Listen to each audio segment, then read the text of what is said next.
What's up, everybody? Derek Anderson, the DA, and on this particular video, I just kind of want to walk through what went wrong with Shazam: Fury of the Gods, because this thing should have absolutely done better than this, okay? A $30 million opening weekend is just laughable, absolutely laughable, and everybody down there associated with this thing should be ashamed and embarrassed at what this thing performed. I know cats are, oh yeah, no, don't worry about it, it's okay. Look, man. These cats are about to lose a whole lot of money, okay? None. This ain't cool at all right? If I was the cats over there, the producers and all of that, I wouldn't feel good about this whatsoever, okay? Leave your back patting. Get that away from me, man. Don't pat me on the back, all right? I feel bad about this, Don't try to cheer me up, This thing is absolutely dreadful at what is happening. This is probably going to be one of the biggest flops in DC history, all right? And it shouldn't be. It absolutely shouldn't be, okay? I think it had like $30 million domestically and then $65 million globally. Unreal, man. And the sequel should have worked, okay? The original did $366 million worldwide. This thing isn't even going to hit 200 million. I guarantee it, okay? Or if it does, it's barely going to creep over 200 million. It's barely going to get there, all right? And then you're talking about it had a 90% Rotten Tomatoes critic score and then an 82% audience score. Like, why is this thing flopping? The original I'm talking about. Like, the sequel should have been able to work, okay? And yes, short of some sort of a miracle or whatever, yeah, this is going to be one of the biggest flops in DC history, all right? So now the only thing we can do at this point is just kind of do a post-mortem and let's look at what James Gunn is looking at, right? Like, okay, how can I make sure I don't make this mistake with my other DC characters? Because boy, oh boy, this doesn't look good for the DC brand whatsoever, all right? So let's jump into this. Now, first thing I want to say, I saw all the people commenting on the last video. Listen, guys. Here's what I mean, okay? I'm not saying that James Gunn, was responsible for this movie or somehow coming out, okay? But I'm saying that his decision to reboot the entire DC franchise absolutely played a factor in how this film and the other 3 films that's coming out in 2023 are going to fare in the box office, okay? When people understand, hey, look, this thing isn't going forward, all right? Why do we care? Okay, I'll catch it on HBO Max if it's any good. I'll see it down the line somewhere. All right, but why would I go and plunk out $15 a ticket, which is what ticket prices cost now? All right, why would I go out there and plunk down all of this bread for a series that's pretty much going to be done at this point? All right. We live in the age of cinematic universes, okay? That's where we are in comic books, okay? And yeah, for certain particular cats like Batman, yeah, you can set Batman out there on his own, all right? But Shazam, do you really think that if you didn't have Shazam connected in any sort of way to anything going on in the DC universe, that people just flock to it like they would flock to a Batman movie or any other major, A-list superhero? Of course not, okay? That's my point, right? That we live in the age of cinematic universes, and in order for a film like a Shazam to catch fire and take off, all right, it has to be connected with a cinematic universe, all right? So when James Gunn rebooted everything, all right, that pretty much meant that Shazam was going to lose some of its audience, all right? A good chunk of its audience, in my opinion, because it's like, well, this isn't leading to anything. Why do I care? All right. So the reboot was absolutely a factor. Even if you don't think that James Gunn directly had anything to do with it, fine. He indirectly had something to do with this particular box office by rebooting the entire DCEU. The reboot was a factor. Okay. Now, the second and probably the biggest problem is there was no Black Adam. Okay. Now, I don't know who allowed The Rock to come into the DC universe and not have something in writing that said you will be in a Shazam movie, okay? And a matter of fact, you're going to be in the sequel. I don't know who allowed that dude to make that decision, okay? Because apparently Rock said, I don't want to be in Shazam. And I would have been like, well, I guess Black Adam's not happening then, all right? The moment you want to sign your name on the dotted line to jump into a Shazam movie, then we'll talk about Black Adam, all right? Until then, we're not talking, okay? And I mean, The Rock would have been, because he really wanted to make Black Adam. So you just get that information on the dotted line. Hey, whoop. All right, now we can use him in the sequel. Even if you didn't make him the main villain of the sequel, just having The Rock in this film and putting him in trailers, that would have made all the difference in the world, okay? People would have been like, oh yeah, they're going to rock Black Adam, okay? Comic fans understand that this guy is, Shazam's major villain, okay? And so having him in this thing, even if you just showed up for a minute, like, spoilers, if you guys haven't seen Shazam, skip away. I'm just going to talk about something real quick, okay? Like that bridge save scene, okay? That bridge saving scene or whatever. Like, what if you had, instead of that scene, you had Shazam against Black Adam. Maybe it's just like an early showdown, okay? And Shazam has to try to defeat Black Adam. You could have The Rock win. Hey, Rock, you kick his ass, okay? You whoop him down, you beat him down, all right? And now Shazam is recovering from that. And now people are looking up, oh, you're not our hero, because that's kind of how they felt after that bridge scene anyway. They were just down talking Shazam and the whole Marvel family, okay? You know? So you could have had some kind of dynamic going with the storytelling there. And then, you know, and all right, we're setting up the sequel. You know, Black Adam will show up again to try to, you know, like maybe at the end after, you know, the Daughters of Atlas, you know, and I'll get to that.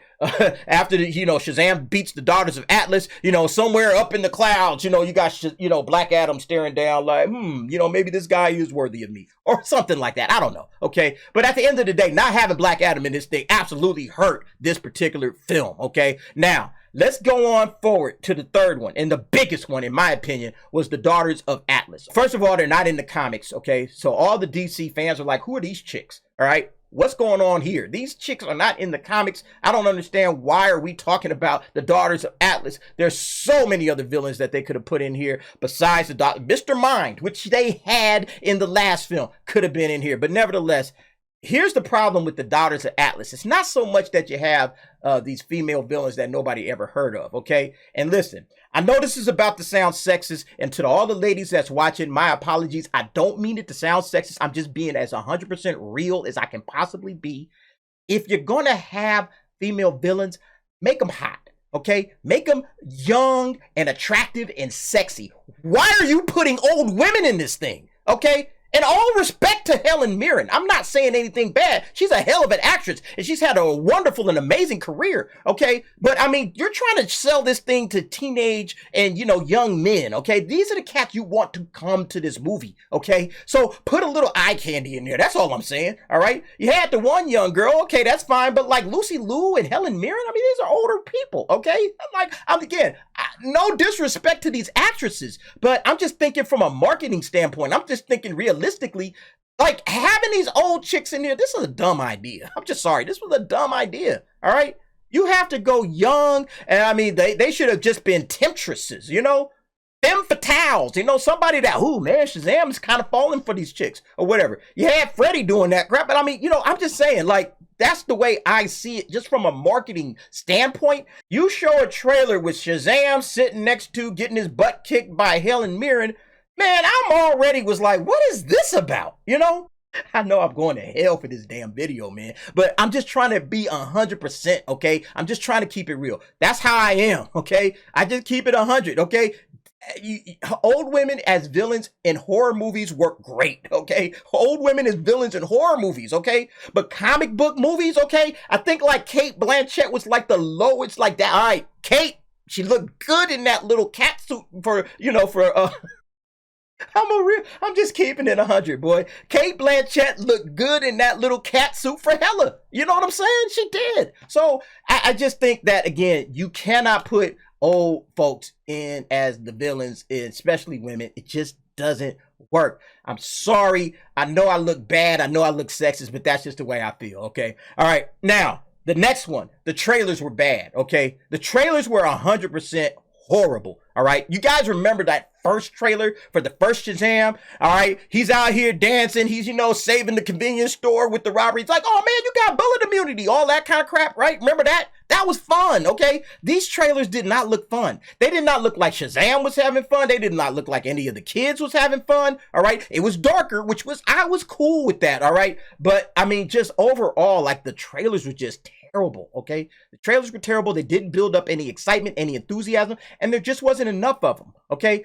And I know you don't want to just have 5 or 6 trailers for everything, okay? And they finally threw in that little Wonder Woman spot. I thought that was probably too little too late anyway. They already saw where the tracking was, and that's when they threw in Wonder Woman. But overall, I just think the trailers just didn't get the job done. I mean, they just really didn't. And that's one of the biggest marketing tools that you have, okay? If your trailers ain't taking off and, you know, getting like, you know, 60, 70 million views, okay, you got a major issue with the trailer, okay? People just aren't excited about this stuff. And then obviously the major thing that went wrong with Shazam was the movie just wasn't as good as it could have been or should have been because of all them other factors, really. Black Adam, old lady villains, you know, and nobody was really into that movie, the way it was constructed itself, all right? And early word of mouth absolutely would have helped this film tremendously, right? Like if you could have had that review embargo, and you know, I think it only came out like the Wednesday before the movie release. Like that's bad, man. I mean, you had that thing coming out like 2 weeks ahead of time, okay? That review embargo, the reviews released, everybody's talking about it. I guarantee you with The Flash, the way everybody's talking about The Flash, that review embargo is going to drop like about 2 or 3 weeks ahead of the film, okay? Because everybody is talking about it. They're building up the hype. They're going to be able to use all of those reviews in the marketing, okay? That's what's going to happen. They couldn't do that with Shazam because they knew what they had on their hands, and they knew,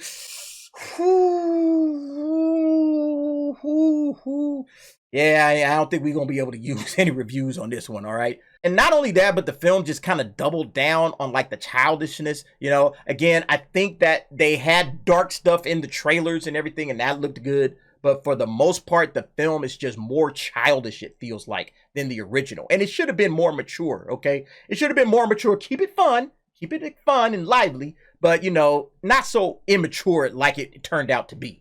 So we actually got some comments here from David F. Sandberg, the director, who issued a statement following the negative reviews. After the low box office performance and negative reviews of Shazam! Fury of the Gods, director David F. Sandberg issued an important announcement following the DC sequel's debut.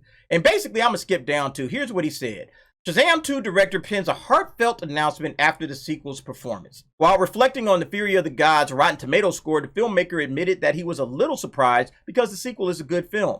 On Rotten Tomatoes, I just got my lowest critic score and my highest audience score on the same film. I wasn't expecting a repeat for the movie critically, but I was a little surprised because I think it's a good film. Oh well. Sandberg then confirmed he's definitely done with superheroes for now, hinting that he's very eager to go back to his horror roots. As I've been saying for a while now, I'm very eager to go back to horror as well as try some new things. After 6 years of Shazam, I'm definitely done with superheroes for now. Despite the negative reviews, the director noted he has no regrets about making the 2 Shazam films, with him describing the experience as very challenging but valuable experiences. Yeah, I think that David F. Sandberg is an amazing horror director, and he kind of needs to stay over there for a little bit, okay? Not to say that he's not a good director for superheroes. I thought he did an amazing job with Shazam. Like I said, I enjoyed both of these films, okay? For the most part, all right? I think the second film is a little less than the first, but I still enjoyed both of them, okay? I'd like to see what else he could do, maybe in the action genre or something like that, you know, see, you know, stretch his wings or whatever a little bit. But, you know, yeah, I think horror films is definitely where David F. Sandberg can kind of, you know, get back to himself, all right, and really direct something. I'm really looking forward to see what else he does. But again, that's it, folks. That's just my kind of what went wrong for Shazam! Fury of the Gods. You guys let me know what you think if you saw the movie, or what do you think about the reasons you didn't go see the movie if you didn't see it, and what was it? Was it the marketing? Was it the villains and what they, you know, put out there? You know, the Daughters of Atlas. Like, I mean, are we really gonna care about the Daughters of Atlas, for God's sake? You know, or was it the trailers? You guys go ahead, jump down in the comments, give me your thoughts and your opinions on that. Thanks for watching. See you next time.